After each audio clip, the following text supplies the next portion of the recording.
Boa tarde a todos. Hoje, 24 de fevereiro de 2024, a gente vai fazer o primeiro bate-papo da exposição Uno Diverso, que é o Novos Artistas. E a gente tem aqui como convidada nossa hoje a artista plástica, cantora, compositora, escritora, etc. e tal, Elis Pinto. O projeto Resistência Artística, ele é uma realização da WN Recursos, com apoio do Instituto Energisa, Sinimbu Fitas, Free Online, patrocínio da Energisa, do Governo do Estado do Rio de Janeiro e da Secretaria de Estado de Cultura e Economia Criativa através da Lei Estadual de Incentivo à Cultura. Boa tarde a todos, que seja um bom trabalho. Vamos lá, Elis. Chama a vinheta. Boa tarde, meu nome é Maria Fernanda, sou assessora de imprensa, jornalista. Feliz por estar aqui mais uma vez, né, com esse convite da WN para mediar essa conversa com a Elis.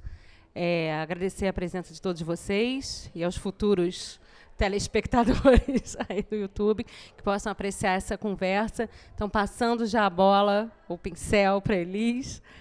Queria que você se apresentasse, já contando um pouco para a gente, já entrando direto assim, na sua história, na sua trajetória, na sua formação como artista plástica, né? Na formação, que você conseguisse contar para a gente um pouco dessa biografia, tanto da formação orgânica como de uma formação mais formal mesmo, né? E da importância dela, principalmente para os jovens artistas que estão envolvidos aqui nessa exposição Uno Diverso, que começa agora. Boa tarde a todos. Eu sou Elis Pinto, como vocês já sabem, muitos aqui me conhecem.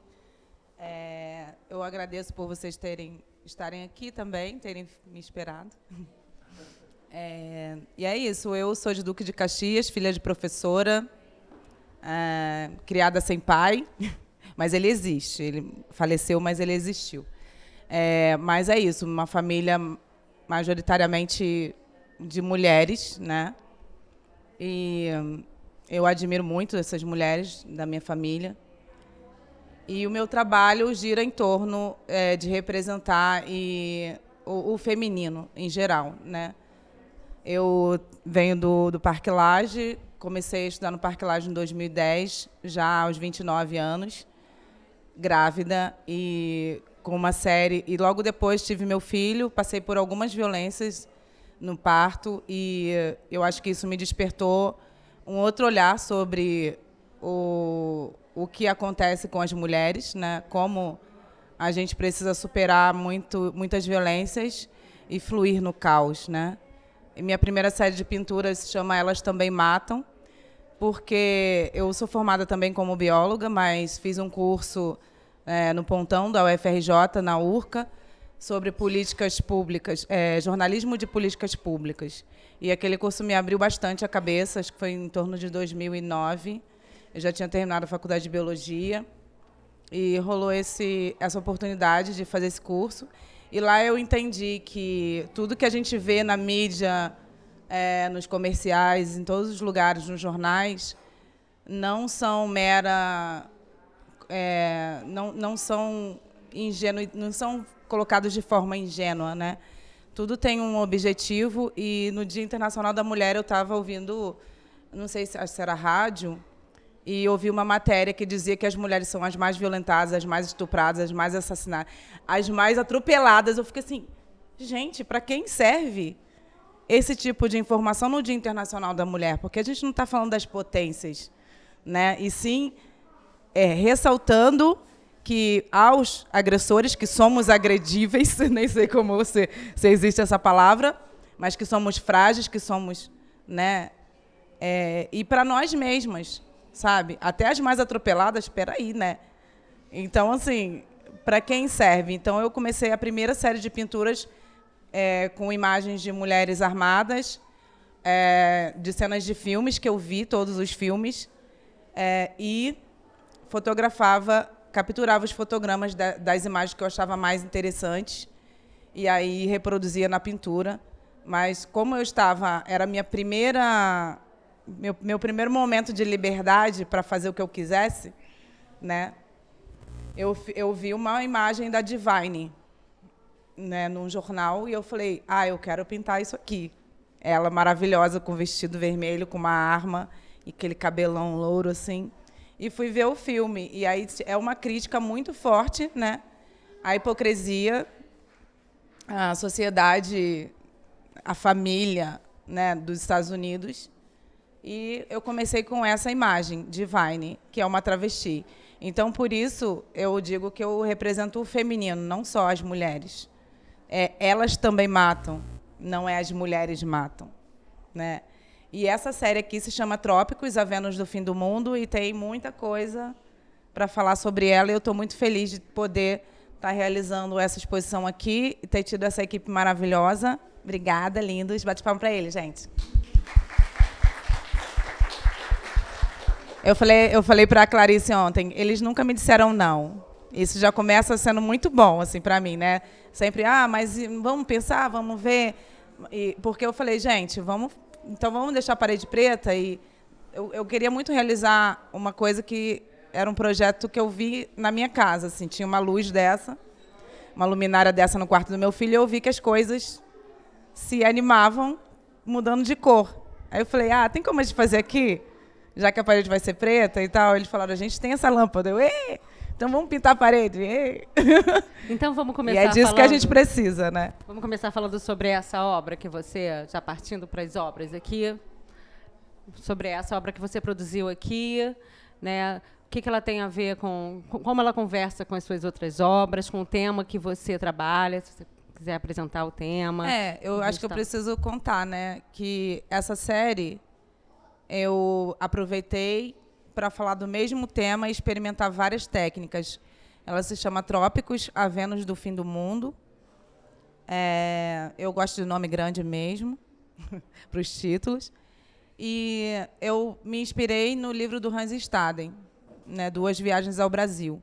Então, eu comecei a questionar as coisas que estavam escritas lá, porque, primeiro, é um europeu que faz um esboço, escreve as coisas que ele diz que aconteceu sobre um ritual, né, no nosso país, assim, que, né, nossos ancestrais, Tupinambá, o povo Tupinambá, e aí ele chega lá, depois de mentir bastante, né, ele consegue voltar e não ser comido, não passar pelo ritual de canimbalismo, ele consegue voltar para a Alemanha e lá ele contrata um gravurista que aí sim, a partir dos esboços dele, que nem era desenhista, que nem era artista, vai representar esse povo, que ele nunca viu. Então, eu começo meio que por aqui, né, nessas pinturas, que essas primeiras são a óleo, mas como eu sou muito rinítica, eu comecei a ter muita alergia, e o meu professor falou, eu uso essa outra tinta aqui, que é a base de água. Aí eu comecei a misturar ela com acrílica. Ali eu já começo a misturar. Ali é uma outra experiência que eu estava num curso de...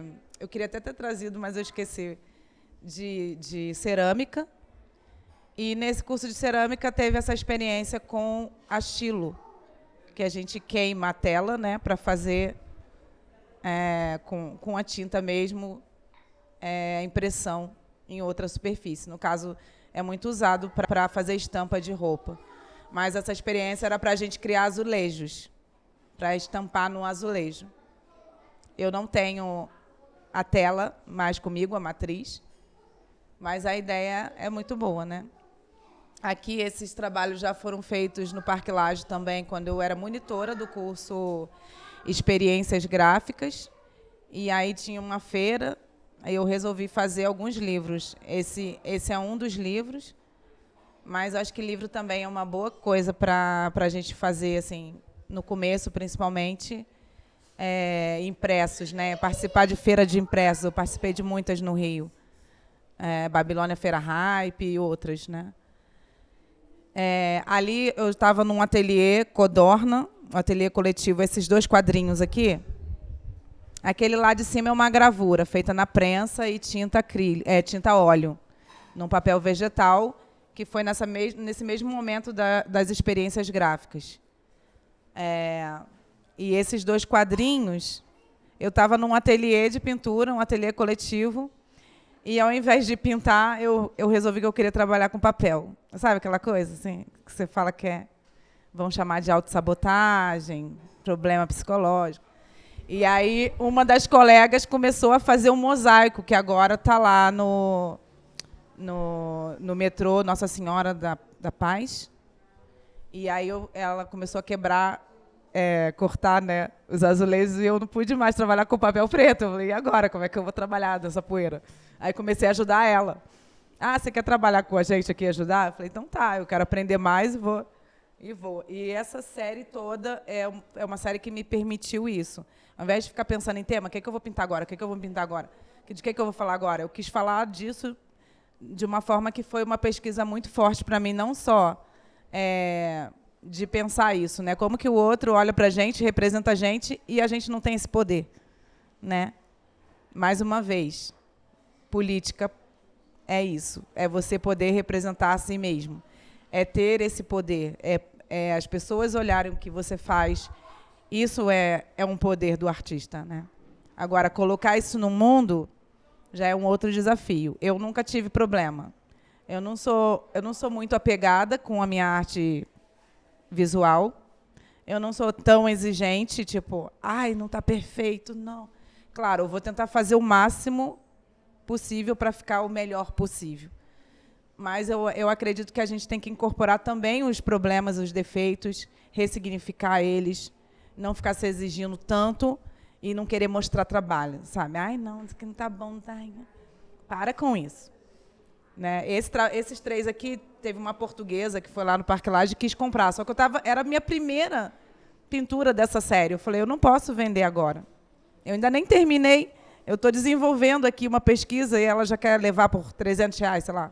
Não, sabe? Você tem também que aprender a dizer não, se respeitar. E esses trabalhinhos aqui em papel, eu estava tentando usar aquela caneta com ponta de ferro e nanquim, que eu ganhei o nanquim japonês, não sei o quê. Eu não sei usar, né? Eu não estudei para isso. Aí borrava, eu falei, ficou errado. Aí eu falei, vou jogar fora. Aí depois eu comecei a pensar, não, se eu trouxer a luz aqui, aí eu usei a caneta Posca branca, por exemplo. E se eu colar um outro papel? E se eu recortar? E fui criando isso. Inclusive, é uma coisa que eu quero trabalhar mais, né? Ali tem transparência, tem sobreposição. E isso eu acho bem interessante na arte. Explorar, ressignificar. E aí, depois dessa fase aqui, eu comecei a vir para essas cores. Também usando a W óleo, que é uma tinta que na UFRJ chamam de alquídica. No Parque Lage, meu professor falou, é óleo mesmo, mas ela é diluída em água. Então, fica assim, né? Como é que um óleo é diluído em água? Eu não quero nem saber. Eu sei que eu consigo misturar ela com acrílica também, né? Fica mais barato para mim. Tem uma qualidade boa e ela tem uma coisa que o óleo ele fica fosco e a acrílica fica brilhante. Então, aqui a gente está usando essa luz, a gente não vê tanto isso. Mas, quando é a luz comum, a gente vê mais áreas foscas e outras áreas brilhantes, né? Então, eu quis trazer essas imagens sem braço, sem cabeça, como uma referência das Vênus gregas, né, que continuam até hoje, né, sendo referência de belas artes, né, das melhores artes. E quem fazia essas artes eram os homens. Nem no ateliê existia mulher, nem como modelo, né, era entre eles, e esses corpos eram sugeridos, né, também. Pode ver que as estátuas têm um peitinho assim que parece uma cuia que botou ali, né? Não é um corpo feminino, muitas vezes é um corpo bem masculinizado. Por isso eu trago essas imagens assim com esses corpos tão musculosos, mas também trazendo, nem todos eles têm essa forma, mas também com referência nas gravuras do livro do Hans Staden, que são umas formas bem estranhas, né? Bem mais assim, né? Meio grotesco, assim, as curvas bem estranhas. É isso, aí eu tento trazer elementos da natureza também, e como a referência são as tupinambá, né, eu fugi um pouco disso, né, quem olha para essas aqui não vê tanto essa referência, porque eu viajei num possível futurismo, assim, um futuro onde esses seres vão ser livres, né? E, não sei, meio que como as amebas, se autorreproduzirem, não precisarem do masculino. Mas eu adoro vocês, homens. E fluir nesse caos. Então, vocês vão ver algumas formas geométricas que eu trago como uma ideia de um planeta destruído, né? Por isso um futurismo, né? O caos. Depois do caos, o que sobra? O feminino.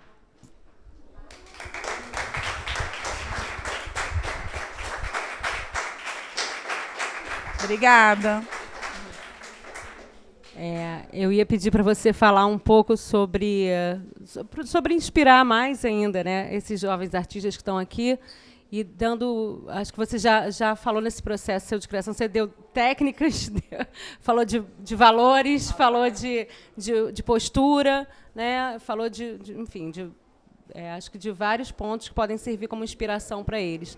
Mas se você quiser destacar alguma coisa assim, que você acha super importante, a gente estava conversando um pouco antes, né, e a gente falou de como que o artista se posiciona hoje, as dificuldades de hoje, as artistas, principalmente, né? E que você, né? Que dica, conselho você daria? Acho que você já deu muitos, mas o que você... Não, como eu estava falando com a Fernanda, eu falei para vocês também, eu comecei a estudar grávida, mas eu tive o apoio do pai do meu filho, né? Financeiro, e ele viu as pinturas que eu comecei a fazer em casa, sem ter estudado, porque eu sempre desenhei desde criança.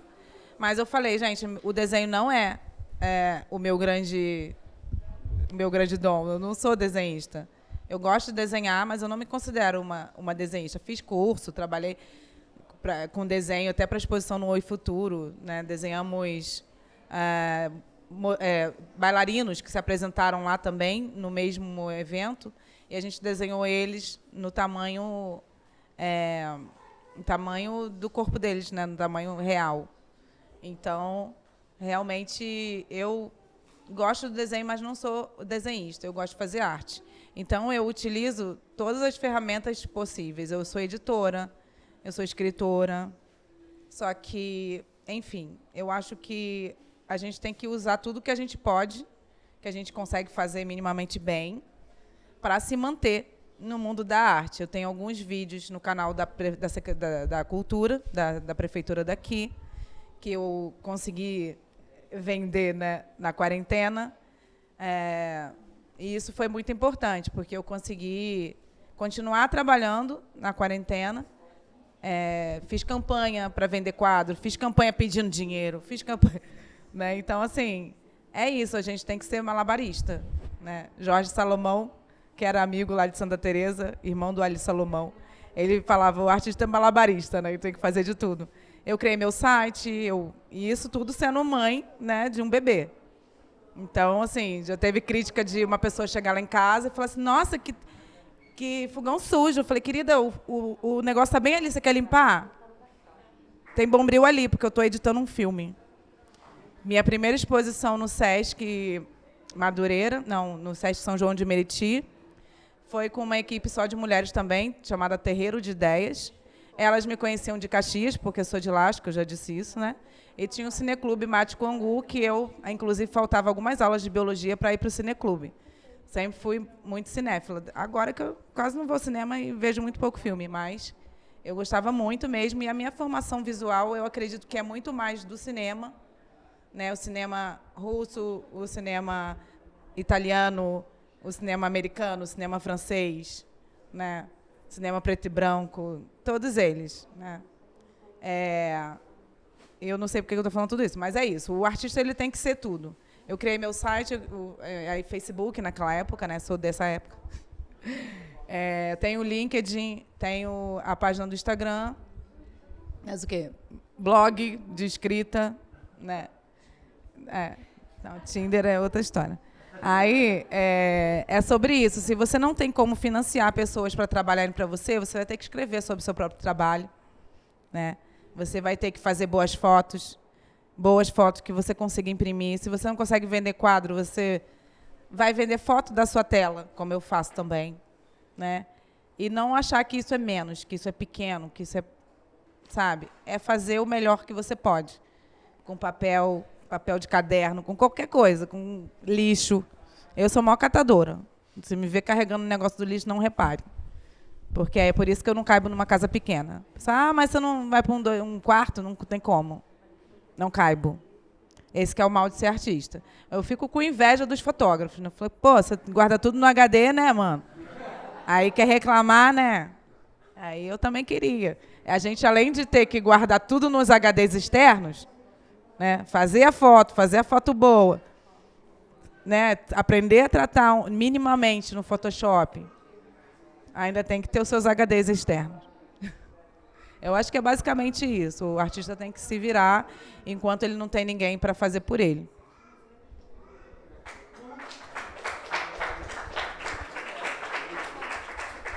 E nunca esquecer da água e do cafezinho por perto. Olha, peço desculpas aqui, tive uma pequena intercorrência. Bom, não sei se você chegou a falar dessa obra especificamente, da construção dela aqui para o Universo, né? Você começou a falar dos temas da galeria toda. Também estou. A gente estava comentando que a única pena que ela vai... Vocês já cansaram de ver, né, desde ontem. Mas eu gosto de trazer, assim, além do corpo feminino, né? E essa coisa de ter usado o neon, eu gosto muito também. Saturadas saberão. Você tá na vibe. Eu quis trazer também essa pintura com o barro. O Paulão, que está escondido em algum lugar, desde ontem não vejo Paulão. Ele me ajudou também. Eu já estava pirando nos barros lindos que a gente tem na nossa região, né? Lá eu catei de vários lugares também, da subida de Gaudinópolis, Lumiar, São Pedro. Lá onde eu trabalho também, perto do Encontro dos Rios, tem um barro muito lindo. E aí a gente conseguiu fazer essa folha com o barro e as outras com tinta acrílica mesmo. Mas aí eu gosto de trazer esses elementos, né, que trazem uma ideia de orgânico, né? Além das plantas, a planta de poder, que eu tinha feito uma outra coisa que era inspirado naquele desenho, que era meio um pântano esse desenho, né? Uma areia movediça, um lugar onde você não tem muita estabilidade para caminhar. E aí o Mário falou assim, a espada de São Jorge. Eu falei, pô, obrigada, porque eu realmente tinha pensado em trazer, só que como esse tema não é um tema afrocentrado, né, eu estou falando do feminino em geral, de todas as nossas ancestrais, europeias, negras, indígenas, claro, inspirada nas tupinambás, mas falando de todas as nossas ancestrais, né? Então eu não lembrava que eu queria trazer a espada de São Jorge, e o Mário me lembrou. Eu falei, obrigada, fui e botei. Ali foi uma coisa meio intuitiva, mas que eu fiquei achando que parece um pouco serpente, né? Aqui eu trouxe as nuvens de novo. E aí eu estava lembrando que uma vez eu fiz um mural para o aniversário da minha irmã, lá em casa, né? Eu não era artista ainda, eu achava que não. E eu fiz nuvens. Aqui eu trouxe muitas nuvens. Se vocês forem ver as gravuras também do livro do Resultado, ele traz umas nuvens mais duras, né, Manu?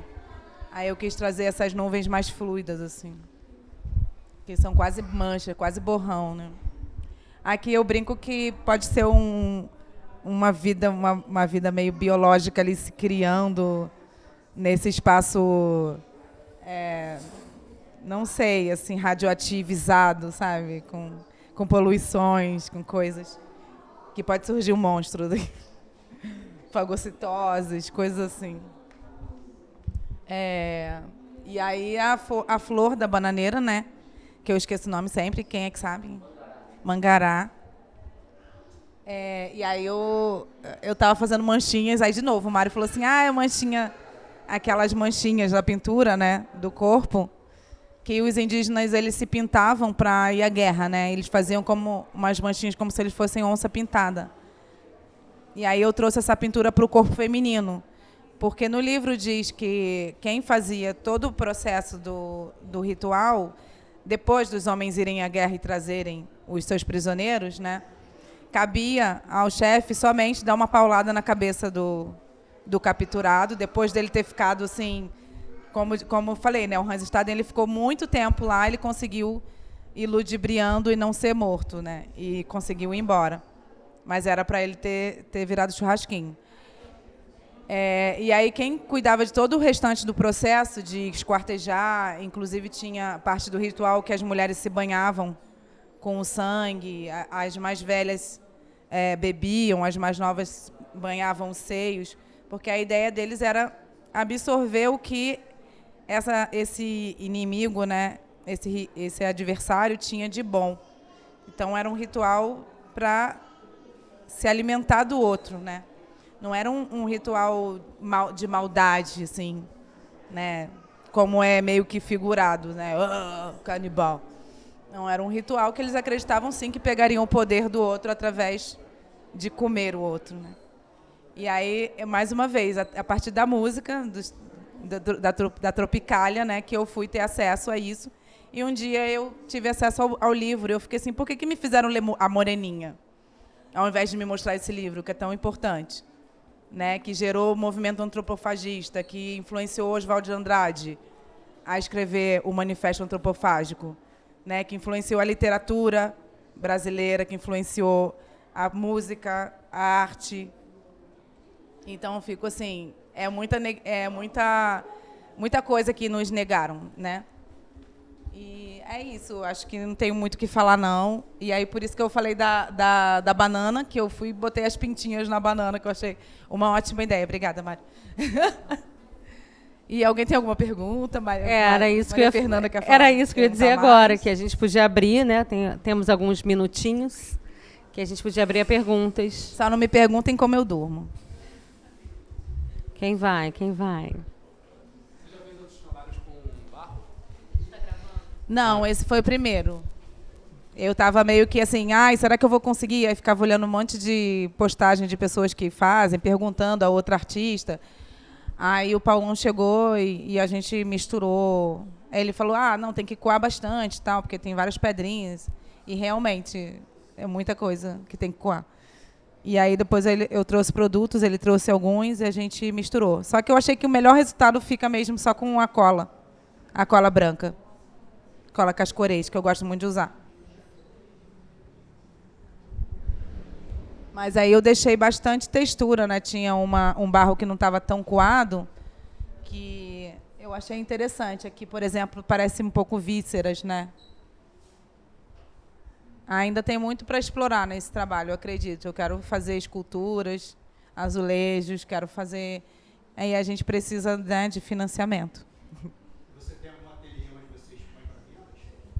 Então, eu tenho site e você pode entrar em contato e a gente combinar, mas a maioria das minhas telas estão no Rio, numa casa em Santa Teresa, as maiores, porque aqui eu tenho muito problema com umidade, com mofo, tenho goteira.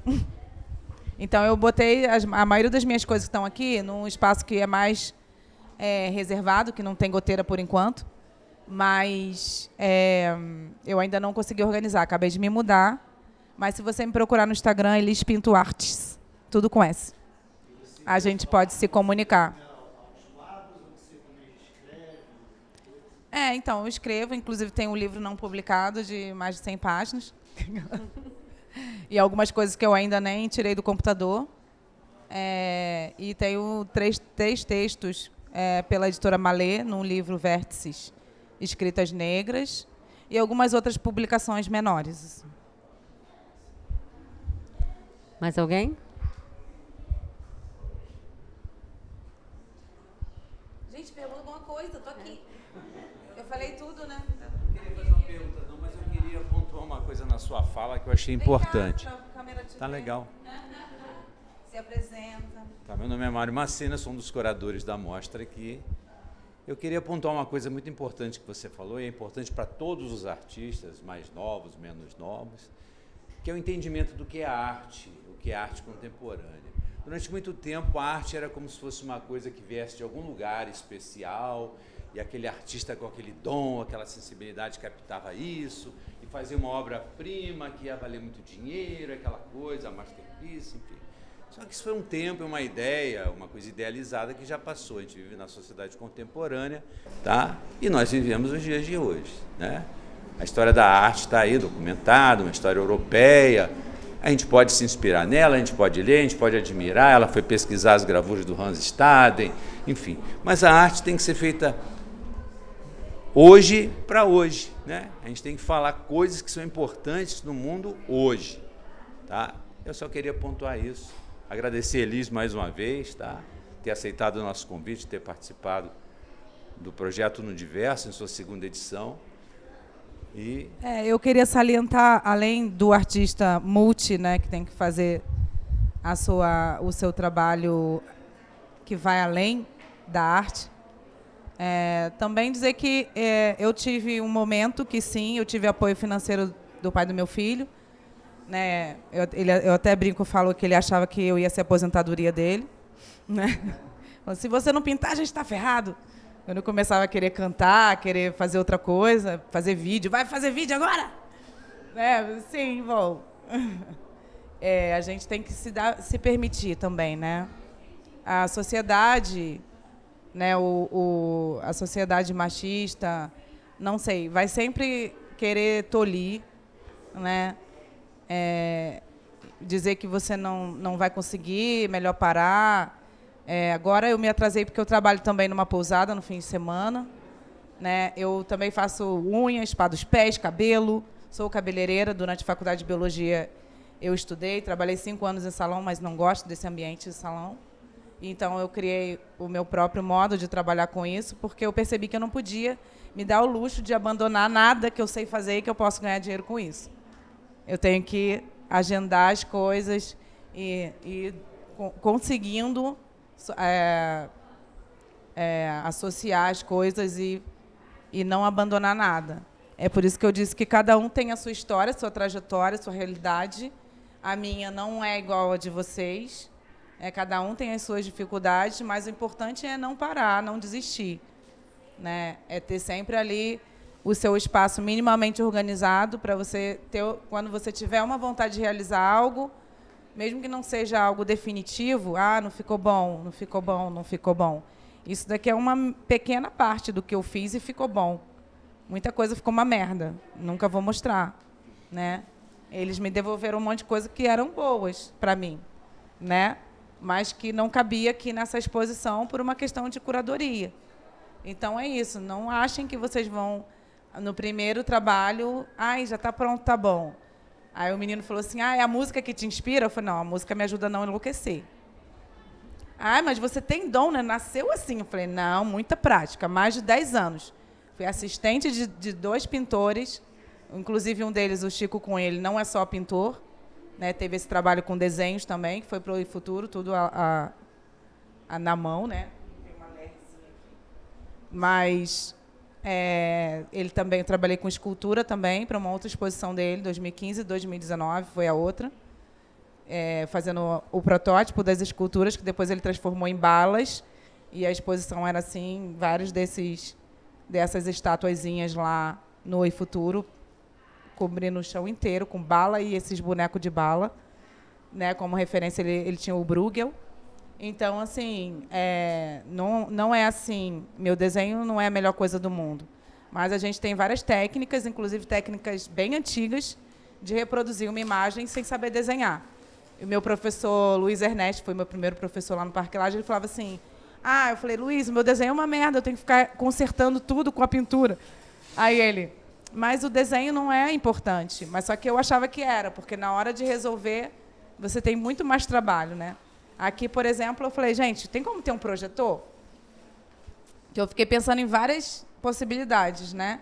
Como fazer esse desenho desse tamanho sem ficar tosco. E aí eles conseguiram um projetor e foi ótimo, foi rápido, né? Em algumas horas eu fiz o desenho, que é a pior parte. O desenho ele só vai delimitar o espaço que você vai trabalhar. O resto a pintura resolve. E aí a pintura aqui embaixo foi muito mais fluida, né? Porque o restante tinha que ser certinho, né? E é isso, eu quero em breve aí ter uma outra exposição sobre a minha outra série, que são sobre a ancestralidade negra, ancestrais que eu nunca vi, que eu comecei a representar e as pessoas começaram a ver orixás, porque eu fui criada na Igreja Batista, né? Então, eu não tinha nem pouquíssimo conhecimento sobre orixá e eu me senti uma charlatã, né? Eu falei, como é que eu estou fazendo um negócio que eu não sei? Só que não era a minha intenção. Eu acredito muito na memória ancestral, e que nós somos, sim, usados pela ancestralidade para trazer mensagens através do que a gente faz. Então, eu falei, eu fui estudar um pouco mais, só que o conhecimento me travou. Porque você fica engessado, né? Você fica assim, não, tem que fazer assim, assado. E é muito melhor quando você só segue o dito instinto, sabe? Aqui nessas folhas vermelhas, por exemplo, eu comecei a fazer nessa cor aqui por intuição. Meu professor falou, faz tudo cinza, preto e branco. Eu falei, não quero. Né? Essa tela eu achei já com essa forma, esse retângulo aí. Já estava assim, eu achei lá no Parque Lage e aproveitei esse retângulo e comecei a trazer ele de novo para as outras telas e trazendo essas figuras geométricas, porque eu ficava muito incomodada com só formas arredondadas, só as formas biológicas, né, assim, orgânicas. Eu queria mais coisas, mais figuras geométricas no meu trabalho, e aí eu encontrei essas telinhas. Eu falei, então... E aí eu gosto de falar que são histórias mal contadas, né? A história que é contada pelo outro, né, a partir de um esboço de um outro. E aí eu falo que a nossa história, a história do Brasil, é uma historinha bem mal contada. E reproduzida ainda, essa má contação.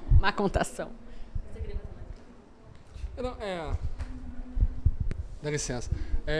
Essa parada que você falou sobre pesquisa estética, você consegue fazer duas pesquisas estéticas muito distintas ao mesmo tempo? Ou quando você está vivenciando uma experiência estética, tudo que você faz em relação à arte se conecta com aquilo?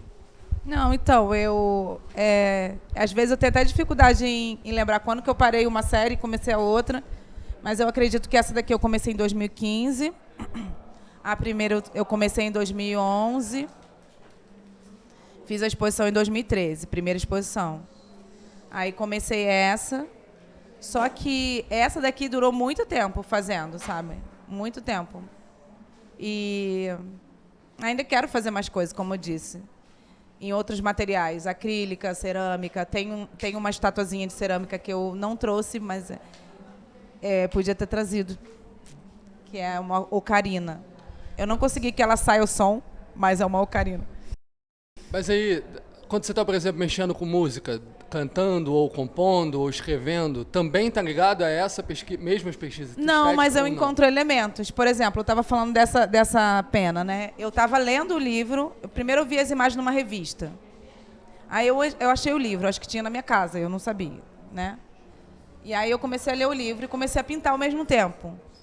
Porque eu acho que o fazer é importante, sabe? Não ficar só ali no mental ou na pesquisa acadêmica e tal, né? Eu gosto de partir para fazer já. Senão eu fico chateada, já perco a vontade. E aí a pesquisa filosófica, digamos, né? A pesquisa da leitura, meio que ia caminhando junto. E aí eu decidi, falei, não, eu quero esse vermelho. Quando eu cheguei na parte do livro, que dizia, se adornavam com penas vermelhas como sangue. Eu falei, caraca, não é à toa que eu quis esse vermelho. Aí depois eu fui indo para o rosa, até falei, eu nem gostava de rosa.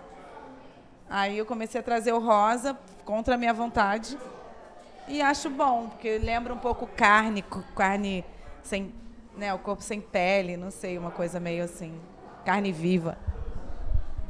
Mas é isso, eu tenho essa outra série também, depois dessa eu comecei a série O que Minhas Ancestrais Me Dizem, acho que também, mais ou menos 2014, 2015, por isso que eu fico assim, eu não sei muito bem quando eu parei uma e comecei a outra. E aí elas já são telas maiores, uma estava aqui na exposição Ocaraxirê, do Sesc, no Festival de Inverno. E eu quero continuar produzindo mais, inclusive objetos, instalação, tenho vídeo arte, vídeo performance, e também gosto de trabalhar com som, com a voz. É isso. E trazer esses elementos, essas referências ancestrais. Eu queria te pedir para falar um pouquinho mais especificamente de como foi trabalhar aqui, como você chegou aqui a Friburgo, do ambiente artístico que você encontrou por aqui e de como está sendo trabalhar com o Projeto Resistência aqui na Usina Cultural Energisa, nesse momento específico aqui, com esse grupo de jovens, com os curadores, enfim, com os produtores, né? É agora. O que é essa inserida está aqui agora? Então, foi uma surpresa, né? Eu vim aqui para ver a outra exposição, né, que estava aqui, toda tecnológica. Como é que fala? Ajuda aí, gente. Com QR Codes e realidades aumentadas. Eu acho muito maneiro isso. E aí eu comecei a perguntar tudo para o Sherman. Mas como é que é? Da onde vem essa projeção? Vem lá de trás? Não sei o quê? Não, porque eu estou vendo que não vem daqui de cima. Não, eu sou artista, eu quero saber como é que o cara fez. E aí, eu acho que primeiro veio o Filé, depois o Mário falar comigo. Aí eu fiquei assim, eles me conhecem? Ih, né, já penso logo, já vai falar, né, aquela quizumbeira. Não, eles vieram me convidar, eu falei, claro, aceito. Isso é outra coisa também, eu não rejeito proposta, né? A gente vai conversando e se ajeitando. E eles são uma equipe maravilhosa, adorei trabalhar com eles, estou adorando, quero mais. Bota meu nome na lista. E também está encontrando esses jovens artistas, alguns deles eu já conheço. O Charles faz parte do coletivo Lume comigo lá em Lumiar, né, da região de São Pedro, Lumiar, que a gente tem algumas exposições já. E, inclusive, a Jasmina também eu conheço, mas a gente, primeira vez que a gente põe no mesmo espaço, né? A Bruna também faz parte do coletivo Lume. E eu fiquei muito feliz de conhecer as outras pessoas. O Rui, que é um grande desenhista, quadrinista, eu adorei. O quadrinho em forma de arte. A Bruna aqui. E eu gostei muito. Eu acho muito importante esse espaço, não só de expor, mas de ser ouvida, de conseguir realizar os projetos, sabe? É isso que o coraçãozinho do artista precisa. Eu cheguei em Lumiar, eu continuei ainda em 2019 trabalhando bastante no Rio, né? Porque eu trabalhei num filme em homenagem a Marielle como editora, foi exibido no Zózimo Bubu, em 2018. E eu tinha participado também de uma oficina literária no Centro Cultural da Justiça Federal, né, pela editora Malê, com Simone Rico como mediadora. E aí foi muito importante. E em 2019 houve o lançamento do livro na Livraria da Travessa. Aí eu também ilustrei uma capa para o outro projeto, mesmo projeto, só que a outra edição desse mesmo projeto. Então, eu fui lá no Centro Cultural da Justiça Federal para o lançamento do livro, eu sendo a ilustradora. Aí tive a exposição no Sesc Madureira, que era Caminhos de Ogum. E aí eu fiz um trabalho com animação de fotos, montagem de fotos que eu fiz sobre a festa de Ogum, que era a festa de São Jorge na igreja, ali, né, no centro do Rio. E na rua era a festa de Ogum. E o VLT passou em cima, né? Ficou só a festa para São Jorge dentro da igreja. Acabou as barraquinhas de comida e ficou só um Ogã na esquina, que ele faz um sorteio de um São Jorge. Então, é na hora da alvorada. E aí ficou muito bonito, porque era um exercício que eu tinha que fazer para o curso de fotografia expandida do Parque Lage. Falei, vou lá, né? Só que eu muito bem informada, chego lá e cadê a festa da rua? Não tinha mais. Mas tinha esse Ogã e o VLT passando, né? Então, lá em Madureira foi isso. E aí eu tive a oportunidade de expor com pessoas que estão despontando bastante no cenário da arte feita pelos pretos, né? Assim, com essa temática. E aí eu tenho também essa vertente, que um dia eu quero colocar todas elas juntas num espaço só. Que eu sempre toco no feminino, né? E aí, gente? Eu acho que eu respondi. Eu não sei. Respondeu. Mais alguma pergunta? Mário? Ninguém? O Wilton quer encerrar, então? Eu queria só falar mais um pouco sobre o contexto, né? Porque eu acho que eu disse, né, sobre isso, de fluir, resistir, sobreviver no caos, né?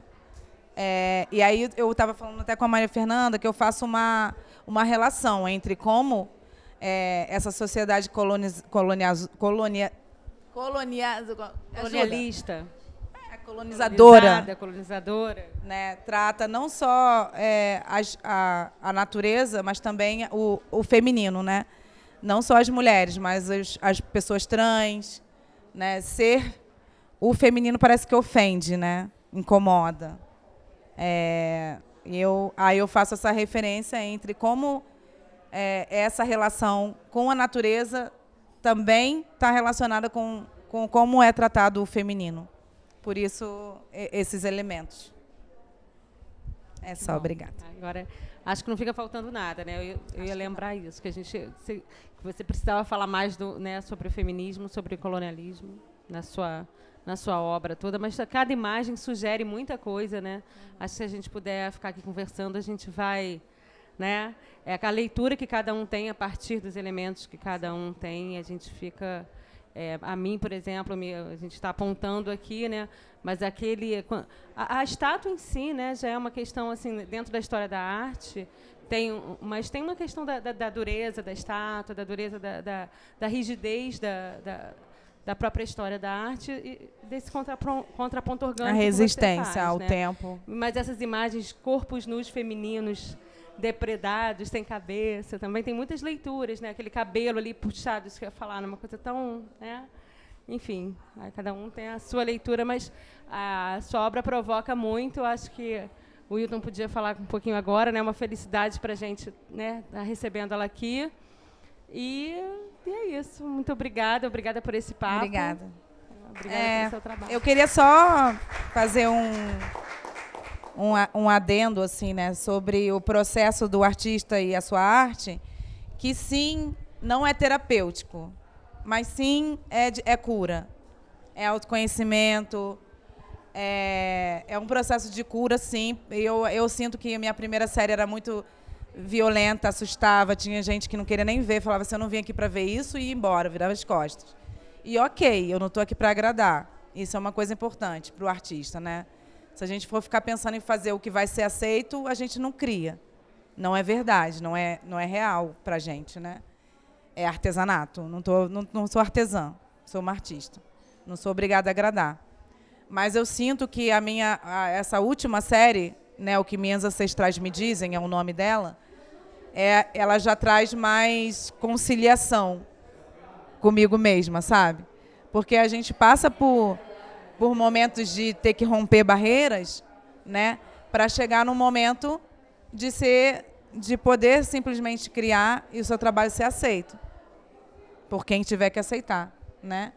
E a gente se sente bem com a gente mesmo, né? Porque sim, eu fiz o que eu tinha que fazer, eu cumpri o que eu tinha que cumprir, né, comigo mesma e pela minha ancestralidade também, que a gente traz. É isso.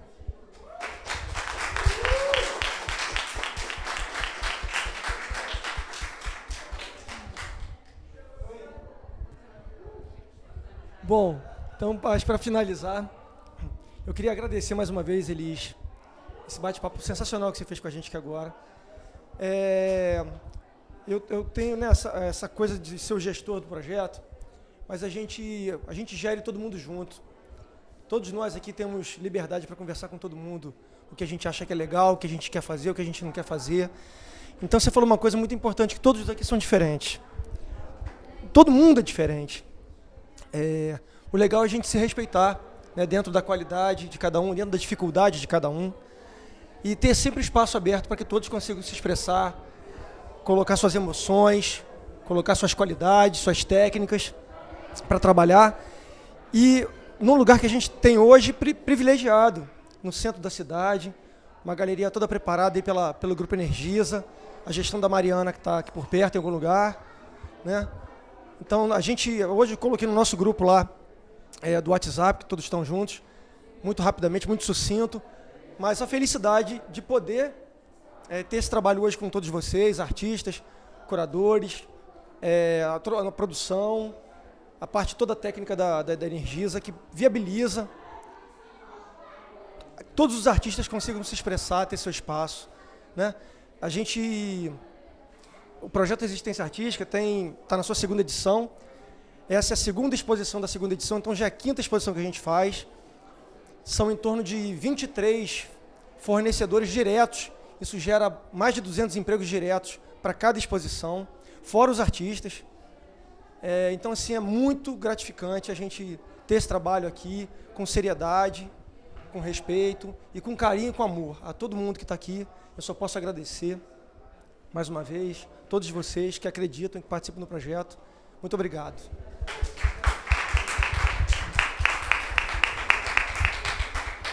E para finalizar, o projeto Resistência Artística é de realização da WN Recursos, apoio do Instituto Energisa, Free Online, Cine Bufitas, patrocínio do Governo do Estado do Rio de Janeiro, da Energisa, da Secretaria de Estado de Cultura e Economia Criativa, através da Lei Estadual de Incentivo à Cultura.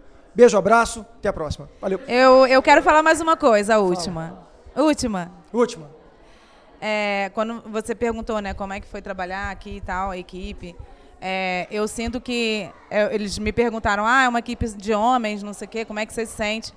Falei, poxa, vocês estão valorizando meu trabalho, querem, né, expor de forma bela, com respeito, acolhendo as minhas necessidades e as coisas que eu estou propondo, né, com atenção, com respeito, com carinho.